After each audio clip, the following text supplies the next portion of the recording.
Welcome to Not Suitable for Work.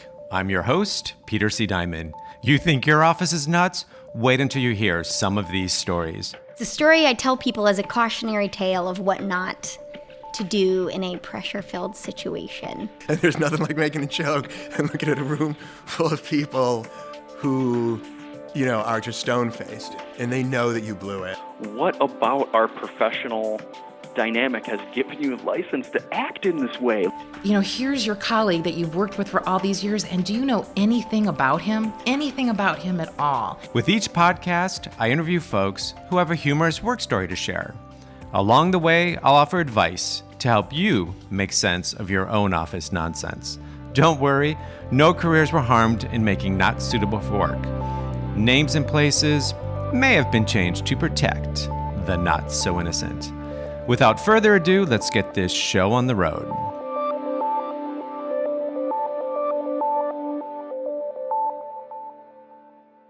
It seems only fitting to finish the first season of Not Suitable for Work with a best of episode.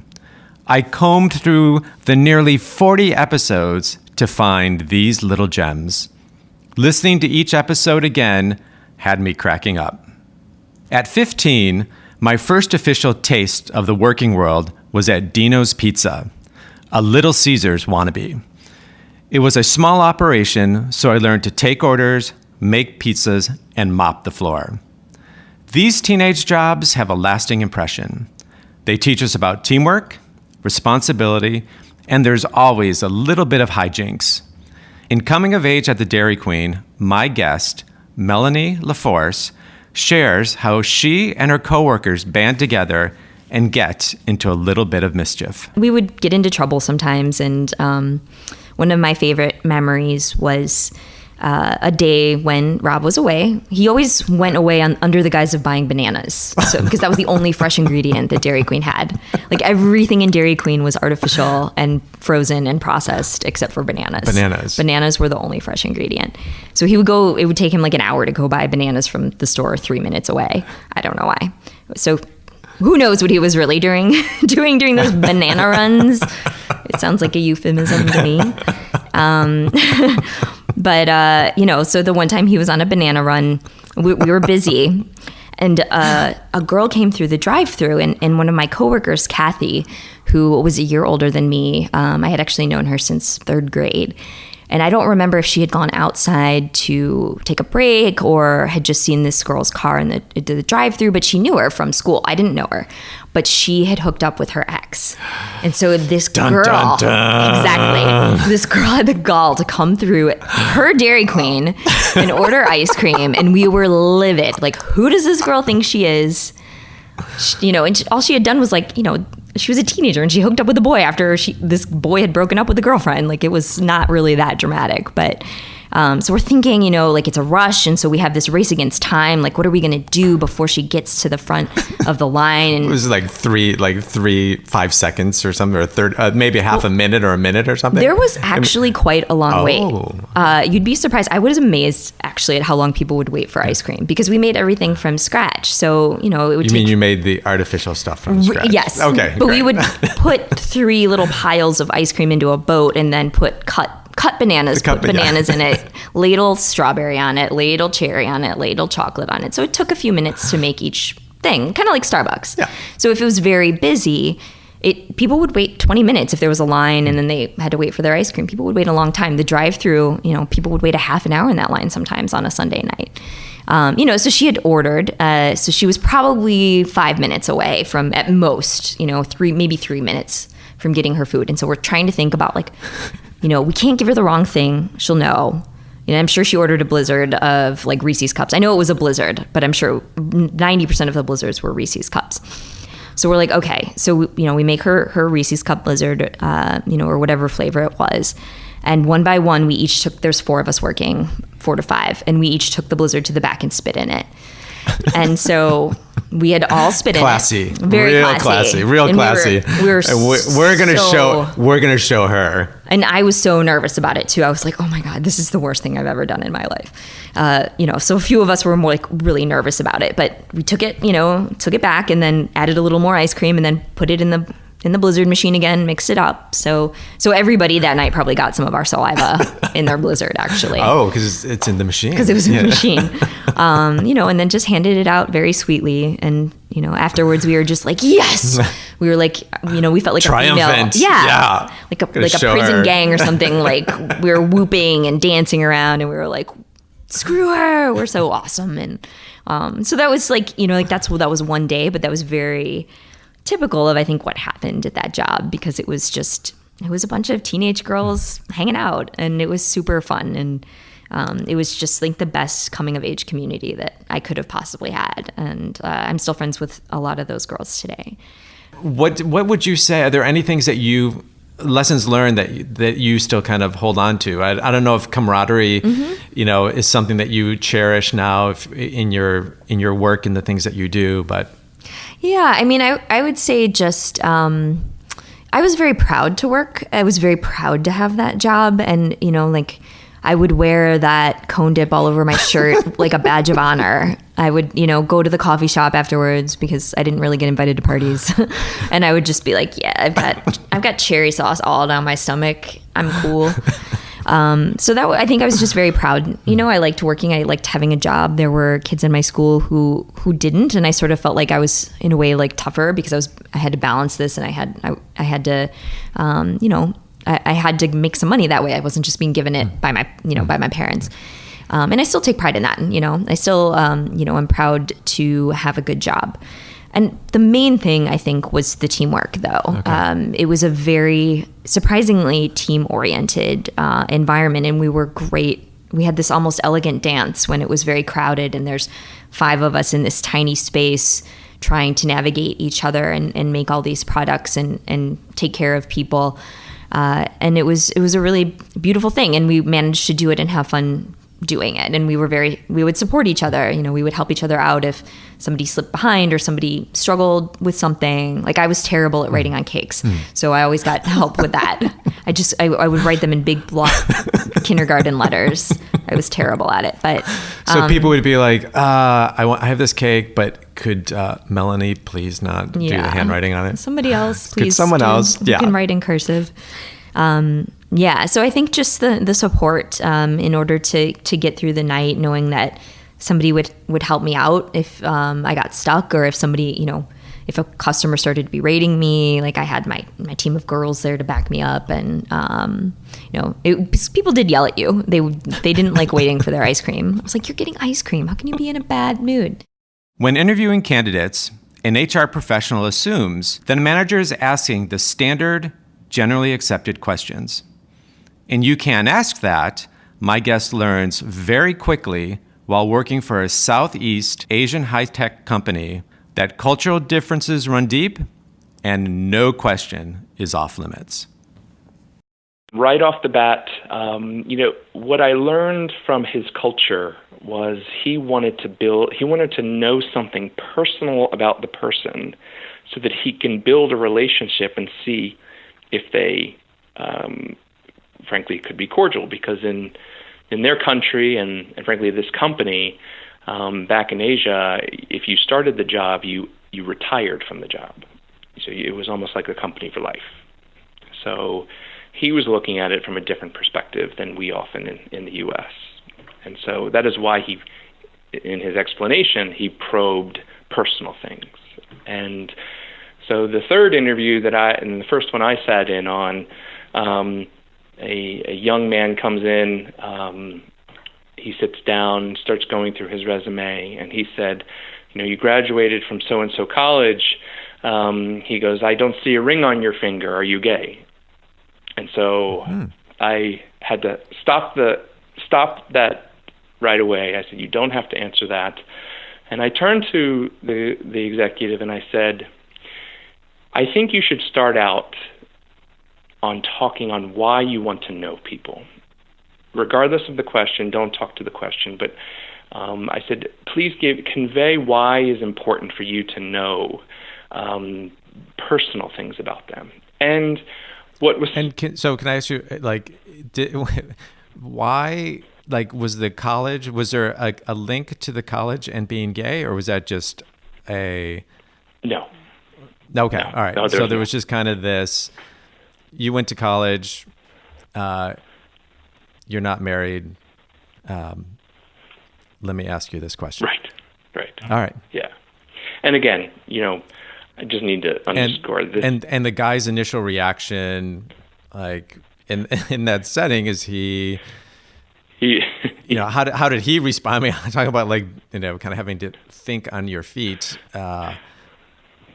Right. He shook his head and looked at me like, why would you ever ask that question? And I don't think he was actually he wasn't even about to answer him. It just was the basis of the question right off the top of the interview was so abrupt that I think it shocked everyone in the room.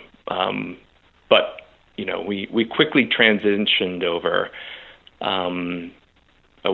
The candidate did not answer that question, and we quickly transitioned over to, and I'll call his name as Patrick. He went by a different, an American name, but Patrick was the executive, and he said, I want to be friends with you, and there's a little bit of a language barrier as well, right? So this was very tough for him, and his normal way of a couple of decades of being in the business was to be friends and learn the person to then see if they can work with them. And in the U.S., we kind of do it opposite. We see if you're qualified, you then work, and then you build a relationship. And so, I quickly learned, had a deep dive. We didn't interview anyone for a while, and I started understanding that from his culture, it was the exact opposite process of our culture. And although his questions and where he was coming from had good intent, his the way he tried to find commonality with people was completely inappropriate and abrupt. And so those were a couple of the interviewing challenges I had. Everybody has a crazy aunt who makes you wince when she opens her mouth. With family, you can let it slide. But what if your first boss turns out to be the king of cringe-worthy comments? In her first job out of college, Anne shares her experience in bumbling boss. I was maybe 25, and I remember he would bring vendors through that he was meeting, but they'd pass my office. And so he would stop by my office and say, this is Anne, she's our senior buyer. And he didn't know what to say after that. So these are two things. One, the first thing he said was, "This is Anne. She's our senior buyer. She's always a bridesmaid, never a bride." And I was 25 or 6, and I wasn't married, and I guess that's illegal. And so down in Richmond. Yes. Did you ever talk about like your dating situation? Like what? He knew I had a boyfriend at the time. He knew about that, but I was in weddings. At that age, you're in a ton of weddings. Okay. And so that's fine that I'm in a ton of weddings. I don't know why he has to tell the vendor this. Yeah. But, and the vendor was just he didn't know what to say, and I didn't know what to say. Yeah. Well, what do you say? Yeah. Yes, I'm in a lot of weddings. Isn't that hilarious? I'm in a lot of weddings. Or it's the nervous giggle. Which is what I did. Yeah. I just stood there. But then another time he brought a vendor by, and he comes by and he's like, "This is Anne. She's our senior buyer.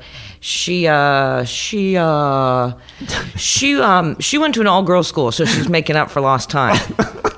And I was like, I didn't even know what to say. And the vendor turned beet red. I turned beet red. And I was like, why, you could very easily say, "She's been here for 3 years. She's the best worker on the planet." Or you could say whatever you want, but you don't have to say, "I'm not making up for lost time." And so was the implication there that you had many boyfriends, many suitors? No, I don't know what he meant. He just didn't know what to say. And so I thought, what should I say to this vendor? Like, "Yes, and when you're finished with my boss, why don't you come by and come into my office? And then we'll shut the door because I'm making up for lost time." I mean, what do you say to that? I don't know. I didn't know. The vendor turned bright red. I just didn't know what to do. But I was never offended. I was just like, "You dumb ass. What are you saying? What are you saying? Pick something else to say." Oh God. And then I remember it was right toward email had just come to be. Oh, okay. And it was the coolest thing ever. Yeah. And I remember I was sitting in my office. I went and got my lunch. I was looking at email, and somebody had sent me Pac-Man, the video game, but on email. Okay. So I clicked on it, and I was just looking at it, and it was Robin Williams was the MC or whatever of this game, and he's screaming really loud things, just like, okay, here we go, we're getting ready. And I was just watching it, and my boss comes in from getting his lunch, and he stops by my office, and he goes, hey, what you got going on in there, a vibrator? and this time I just was like, what? No. It just was just one thing after the other, and he just didn't know. He didn't mean anything by it. He truly just was a bumbling, awkward, socially inept. I mean, comments like that all the time. It was pretty, but it was just funny to me. Being young and drinking too much at a company event is a rite of passage. Being young, drinking too much, and heckling the CEO while he's speaking? Well, let's just say you'd be putting your job and career on the line. Let's hear from Chad as he relives this moment from I Booed the CEO. The guest speaker was there. We're getting all jazzed, and it's the second day, and there's like an awards ceremony where they give out these potato heads. Yeah. And we had been drinking all day because that's what you did at these events, and I took advantage of the free alcohol, as any young 23-year-old would do. No one ever pulled you aside and said, hey, it's a company event, you might want to tone it down a bit. I had my shorts and flip-flops on. I was super cool, and I thought I was really awesome. But the award ceremony happened. They gave out some awards. This man, I'm sure people figured out at some point, he gets on stage and he starts his whole spiel of, we're really proud of people, and here the first award goes to so-and-so, and everyone's like, posturing and clapping and stuff. And then it gets around to like where I think my team's like getting ready to, they're going to talk about the Jim Beam team. It's going to be cool. And we're going to get a cool award, a potato head award. Personally decorated by... Yeah, like it has like some bottles. I don't know what it was. We did not get that award. So crushing defeat, really. But he actually announced someone else. It was a new business pitch. They had won 7-Eleven or retained it at the time. And so I booed him. After he was... Now, was this a singular boo? It was a singular boo. It was pretty clear it came from my general direction. And like, how many people? I don't like. So like, how big was this agency? This how was many a small promotional agency. It was there were probably 150, 200 people there. So they had offices in Dallas, Chicago, New York. It was like a medium-sized agency. So it's reputable, but it's also where it's not so small where you would necessarily stand out immediately.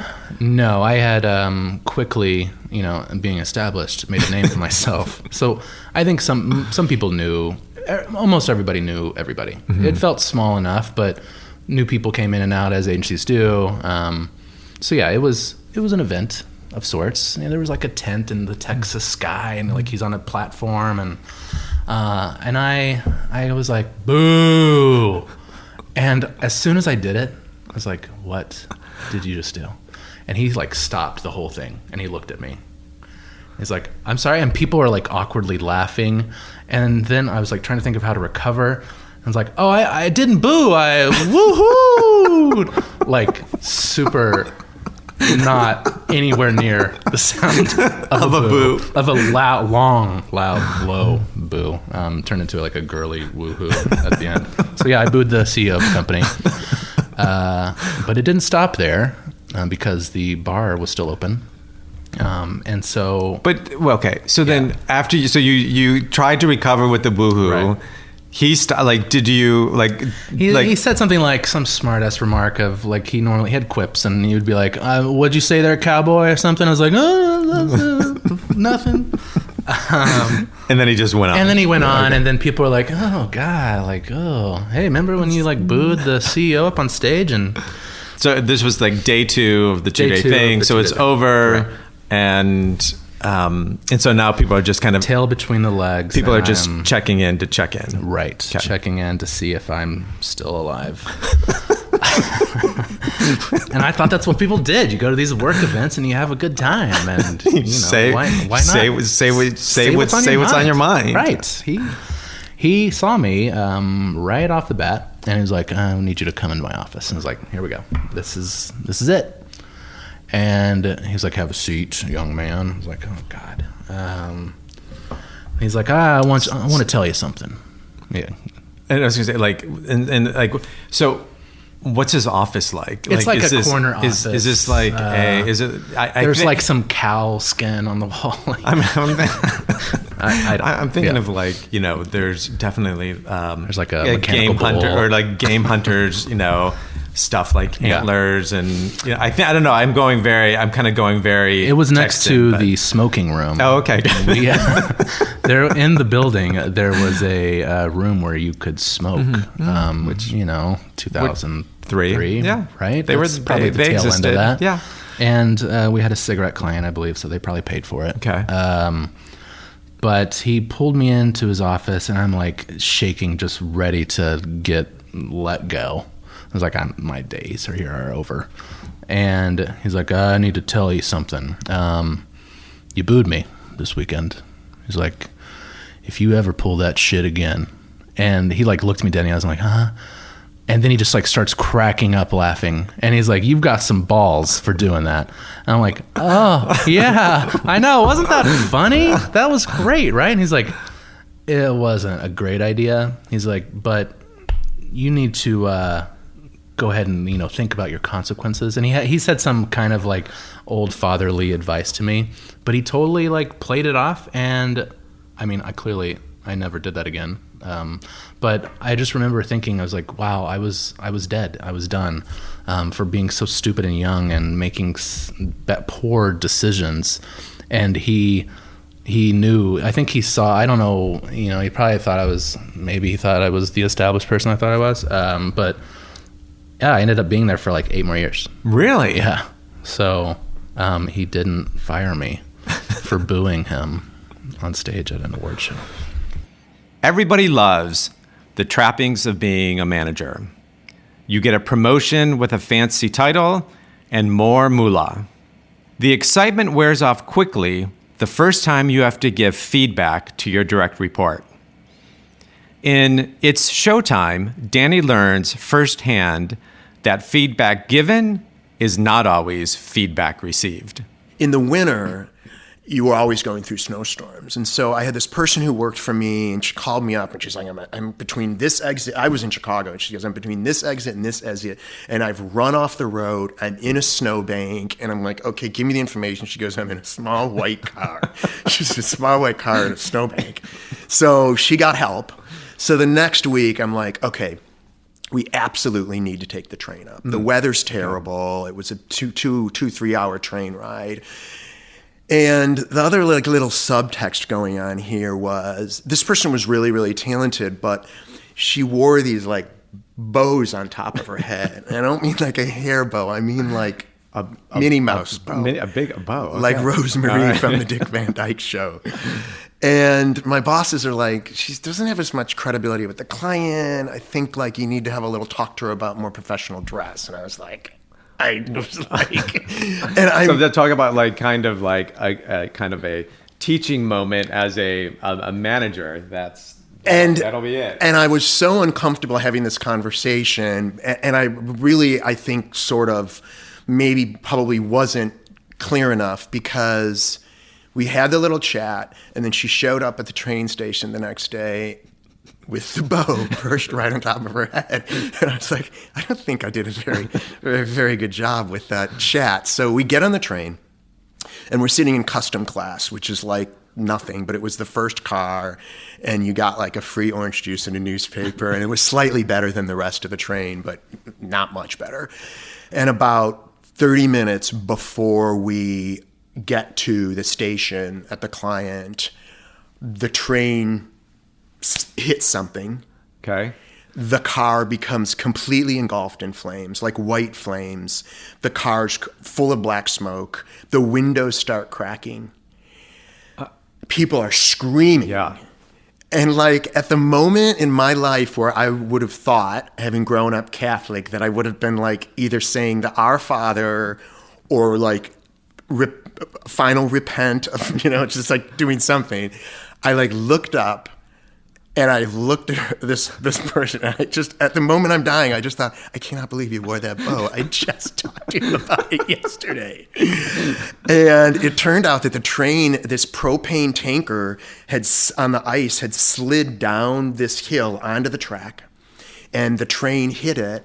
And because the conductor kept the train moving, we actually ended up moving through the fire. Wow. And no one in the train was killed. Wow. I mean, really amazing. And we got on a bus and we went to the client. Of course, because you can't miss the meeting. And we presented the creative, and people are making jokes about the fact we smelled like kerosene, because we did. We like smelled like this oily smoke.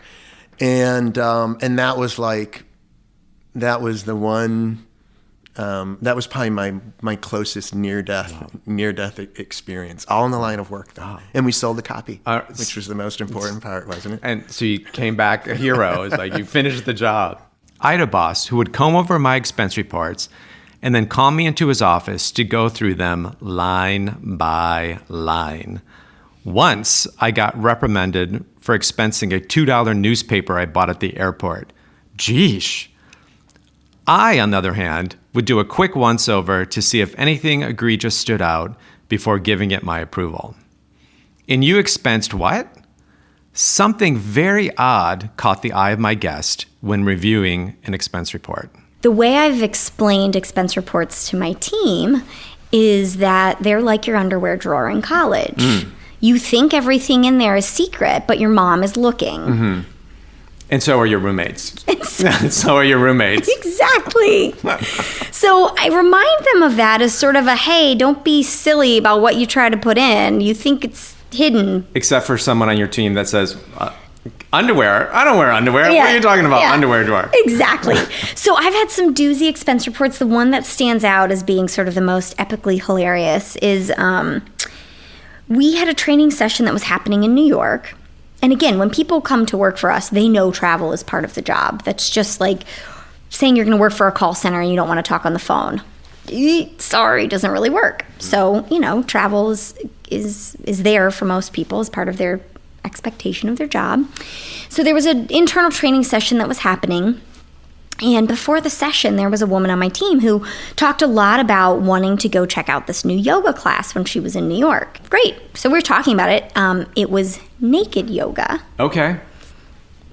Hey, to each is their own. Awesome. I applaud your confidence and bravery. I applaud your openness in sharing with me the fact that you want to do a little nude yoga while you're in New York. Right. But which that's their prerogative. Yeah. You've got downtime, do what you want with it, whatever.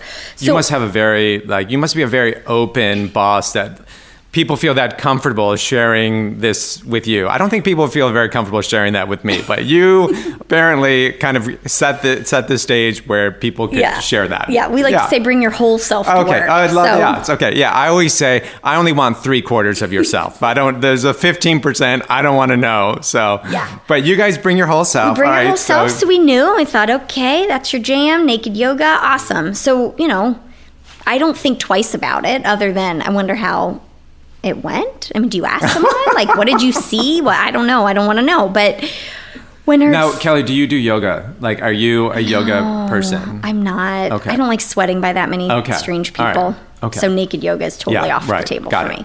But I understand the benefits are amazing. Okay. So, when I get her expense report a couple of weeks later, it's not on my mind that she has talked extensively about taking this naked yoga class, but I start looking through her expense report and I see yoga. And I start putting the pieces together and I'm like, wait a minute, she expensed her yoga? Now, the fact that it was naked yoga had nothing to do with my reaction. Well, maybe a little bit. Maybe a little bit. Because you're still a little skeeved out by the fact that she told you. All right. Yeah. So come on. Yeah. Yeah. But it wasn't that it was naked that made it sort of a red flag. It was that you can't expense your workouts, let alone a workout that you've been going on and on about. You're so excited that you get to do because you're in this particular city.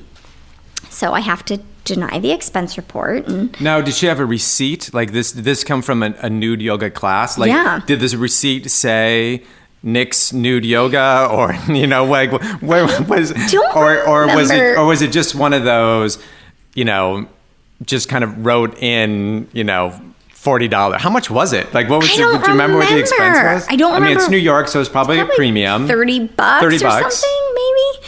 And again, I don't nickel and dime people's expense reports like, dinner. Like, we're pretty flexible. So I have to tell her. Also, I was wondering, like, wait, it was naked yoga. Where'd she put the receipt? Like, just side note. Yeah, where'd this come from? Good question. Yeah. And so I had to deny the expense report, and she really, really was putting up a fight about it. And she kept saying, well, it's because it's naked yoga. I said, no, it doesn't matter what kind it was. You can't expense yoga on work trips.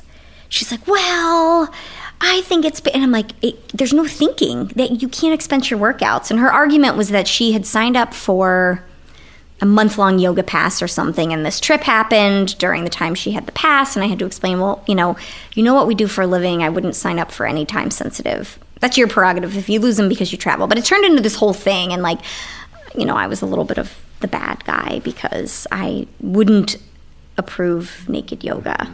But I said I wouldn't approve any yoga on an expense report. So that was sort of a comical situation that's become part of the urban... I was going to say, is this part of the folklore now within the agency? Yeah. Don't try and put through a naked yoga class with Kelly, because she will deny it. She will deny the naked yoga. Yeah.